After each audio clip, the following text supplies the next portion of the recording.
Hi అండి, అందరికీ నమస్కారం. నేను ఈరోజు మార్నింగ్ నుంచి అయితే వీడియోస్ అప్లోడ్ చేయలేదండి. నేను కొంచెం బిజీగా ఉన్నాను వర్క్స్లో, సో చేయలేకపోయాను.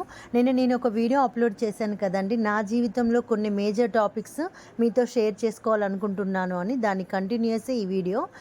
నా ఎడ్యుకేషన్ విషయానికి వస్తే నేనైతే 8th క్లాస్ వరకు కూడా మందమరిలోనే చదువుకున్నానండి. 9th అండ్ 10th క్లాస్ మాత్రం నేను కాకతీయలో చదువుకున్నాను, మర్రిపెల్లిగూడెంలో. నేను మండల్ టాపర్ అండి 10th. ఇంటర్మీడియట్ అండ్ డిగ్రీ వచ్చేసి Jammikunta. And MA sociology and public administration Warangal కేయూలో చదువుకున్నానండి. దీని తర్వాత నేను కొంత కాంపిటేటివ్ ఎగ్జామ్స్కి ప్రిపేర్ అయ్యానండి. నేను ఎంఏ సోషియాలజీ చేశాను అంటే దానికి ఒక రీజన్ ఉందండి.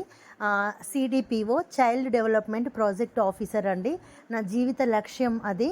కాకపోతే మా హస్బెండ్ బాగాలేక, కొన్ని పరిస్థితుల వల్ల జాబ్ చేస్తూ చదివే అంత టైం లేక ఆ లక్ష్యం హోల్డ్ అయిందండి. బట్ ఎప్పటికైనా సాధిస్తా.